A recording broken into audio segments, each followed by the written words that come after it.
తన నామమును బట్టి నీతి మార్గములలో నన్ను నడిపించుచున్నాడు. ఎవరిని బట్టి చేస్తున్నాడు ఇవన్నీ? తన నామమును బట్టి చేస్తూ ఉన్నాడు, తన స్వభావాన్ని బట్టి చేస్తూ ఉన్నాడు, తన వ్యక్తిత్వాన్ని బట్టి చేస్తూ ఉన్నాడు.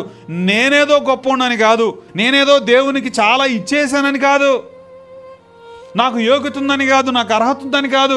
ఒక మాట చెప్పాలి అని అంటే, అసలు ఇక్కడ కూర్చున్న ఏ ఒక్కరం కూడా దేవుని ఎదుట నిలబడి తలెత్తి ఆయన చూడగలిగే ధైర్యం కూడా మళ్ళీ ఎవరికి లేదు. నా అంతరంగంలో ఉన్న పరిస్థితి ఏంటో నాకు తెలిస్తే దేవుని దగ్గర నిలబడి నువ్వు నాకు ఎందుకు చెయ్యు అని నేను అడగగలిగే ధైర్యం నేను చేయలేను. ఎవరో మనలో ఏ ఒక్కరం కూడా దేవుని దగ్గరికి వెళ్ళి నాకెందుకు చెయ్యవు అని ఆయన్ని అడిగే ధైర్యం మనలో ఎవరికి లేదు. We are all unworthy people. మరి మన జీవితాల్లో కార్యాలు ఎందుకు చేస్తూ ఉన్నాడు దేవుడు? ఈరోజు మనం ఆయన సన్నిధిలో కూర్చొని దేవుడిని ఆరాధన చేస్తూ ఉన్నామంటే దేన్ని బట్టి?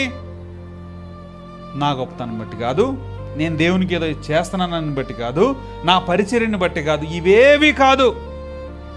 నేను ఎందుకు పరిచర్య చేస్తున్నాను అని అంటే ఆయన నా మీద కృప చూపించాడు కాబట్టి దానికి గ్రాటిట్యూడ్తో నేను పరిచర్య చేస్తూ ఉన్నాను. నేను దేవునికి కానుకలు ఎందుకు ఇస్తున్నాను అని అంటే గడిచిన వారమంతా దేవుడు తన కృపలో నన్ను భద్రపరిచాడు కాబట్టి గ్రాటిట్యూడ్తో ఇస్తున్నాను. నేను ఇచ్చాను కాబట్టి ఆయన నాకు చేయట్లేదు, ఇచ్చాను కాబట్టే దేవుడు చేస్తున్నాడు అని అంటే దేవుని మీద నాకు అధికారం వస్తుంది. నేను ఇస్తే నువ్వు ఎందుకు చేయలేదు? నువ్వు చేసావు కాబట్టి దేవా ఈరోజు నేను సంపాదించుకోగలిగాను, నిన్ను ఆరాధించగలుగుతా ఉన్నాను, ఈరోజు నాకు ఆరోగ్యం ఉందంటే అది నీ కృపదేవా.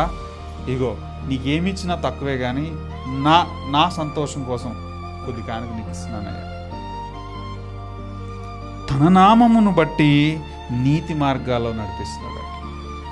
తన నామాన్ని బట్టి, తన వ్యక్తిత్వాన్ని బట్టి. ఆయన కృప కలిగిన వాడు, దయగలిగిన వాడు, నీతిమంతుడు, పరిశుద్ధుడు, మంచివాడు, కోపించుటకు నిదానించువాడు, కృప చూపుటకు వేగిరపడువాడు. ఆయన కోపం నిమిషమాత్రం ఉండును, ఆయన దయ ఆయుష్కాలము నిలుచును. అది ఆయన క్యారెక్టర్. ఆ క్యారెక్టర్ను బట్టి దేవుడు మన జీవితాల్లో కార్యం చేస్తూ ఉన్నాడు.